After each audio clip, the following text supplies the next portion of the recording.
Bonjour à toutes et à toutes, aujourd'hui deuxième vidéo sur la voiture moteur de tronçonneuse. Aujourd'hui dans la vidéo, nous allons voir la direction et l'électronique présente sur la voiture. Donc pourquoi la direction? La direction tout simplement puisque le cerveau qui était un E-Tech 30 kg a cramé parce que les roues avaient tellement d'adhérence au sol que les roues n'ont pas pu revenir au point zéro. Donc les roues se sont tournées. J'ai remis la radio au point zéro, mais les roues forçaient dans cette direction. Donc le moteur a continué de tourner, mais était bloqué. Donc il a complètement cramé. Donc voilà, je l'ai démonté le cerveau pour vous montrer comment c'est fait dedans, si vous voulez, par curiosité. Donc ici c'est la puissance et ici on a la commande. Et donc ici il y avait le moteur. Ça c'est deux tiges que j'ai soudées pour un autre, pour un autre projet, mais que finalement va pas avoir lieu. Donc moi j'ai décidé de remplacer tout ça par un nouveau truc, voilà, qui est un réducteur présent sur les tanks en modélisme. Donc on a un moteur qui consomme vraiment que dalle, couplé à quatre engrenages différents. Voilà, je sais pas si on voit.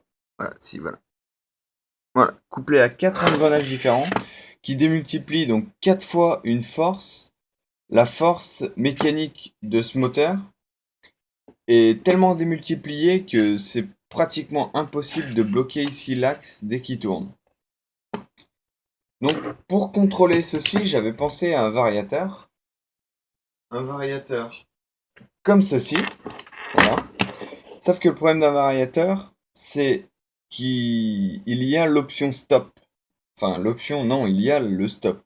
Qu'est-ce que le stop? C'est quand par exemple, je vais prendre la télécommande. Ouais. Quand par exemple, la télécommande là, on appuie sur la gâchette ici, donc on accélère, et là on va ramener tout de suite comme ça. Donc là, on va avoir une première phase de stop.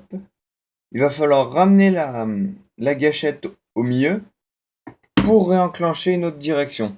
Voilà, donc c'est cette notion qui me bloquait, puisque cette notion stop va se mettre sur la direction.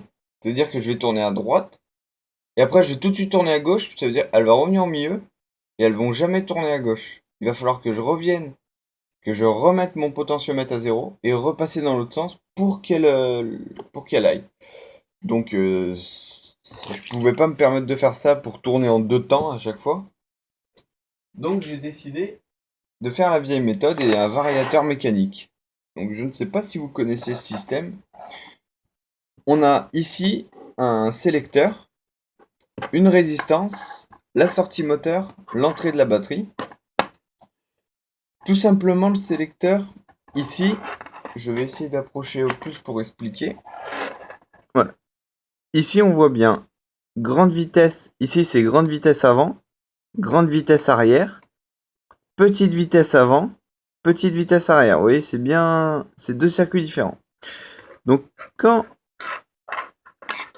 ici on va tourner le sélecteur, voilà, avec un servomoteur bien sûr, ça va nous permettre de sélectionner une vitesse et une direction sans avoir la notion du frein. Donc si vous voulez, je peux faire un petit test. Donc pour ça, il nous faut une batterie. Donc moi j'ai celle-ci que je conseille puisque bon bah, déjà niveau autonomie c'est déjà énorme et le niveau prix c'est une cinquantaine d'euros. La résistance, je vais donc ici il n'y a pas besoin de télécommande puisque la télécommande va contrôler un servomoteur qui sera couplé au sélecteur. Moi le servomoteur ça va être mes doigts aujourd'hui. Donc je mets le moteur derrière. Hop. Voilà. Et voilà. Et là j'accroche la batterie ici. Voilà. Donc là ici, le circuit est en état de fonctionner. Je vais essayer de me mettre comme ça pour vous.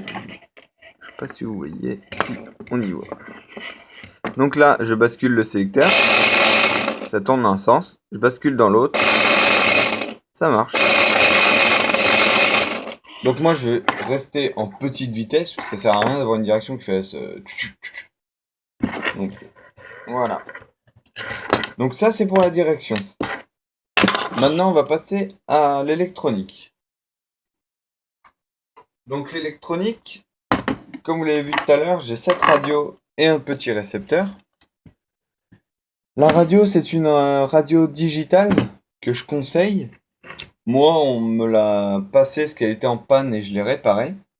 Donc la panne était juste une diode sur le module de Giga 4 qui avait cramé, donc qui empêchait la carte d'être alimentée, que j'ai remplacée. Et aussi une panne qui était assez gênante, puisque ici, le volant, quand on le tourne, il revient au centre. Quand on le tourne, il revient au centre. Bah, la panne, c'était que on le tournait, il restait dans cette position, il fallait le retourner à la main. Voilà, pareil dans l'autre sens. Donc en fait, c'est un petit ressort qui est à l'intérieur qu'il faut juste remettre. Et le tensiomètre était cramé, donc je l'ai remis aussi, je l'ai changé. Et sur le récepteur, il y avait aussi une panne, c'est que deux bornes étaient en court-circuit. Donc on voit bien que là, il y en a une en bas, elle est un petit peu tordue. On va attendre que ça fasse le focus. Ça ne veut pas. Bon. En fait, ici en bas, là, voilà, celle du milieu, elle est tordue. Bon. Et donc cette radio 2 Go 4 a une portée vraiment énorme. Et l'avantage du 2 Go 4 sur ma voiture, c'est que j'ai vraiment une masse métallique avec le châssis et tous les composants métalliques qui font une grosse antenne et qui me créent des parasites avec les télécommandes 41, 27 ou les autres fréquences de radio. Et donc le Giga 4, ça passe complètement à travers. Donc j'ai pas encore eu de souci de parasites sur ma voiture parce que les parasites, je pourrais pas me permettre d'en avoir. Donc, je voulais aussi remercier toutes les personnes qui ont visionné ma vidéo et mis des commentaires, ça fait super plaisir. Et donc, je vais créer une page Facebook pour les créations, comme ça, pour parler, ça sera un petit peu plus simple que par commentaire ou message privé. Bon, allez, merci à tous et puis à la prochaine.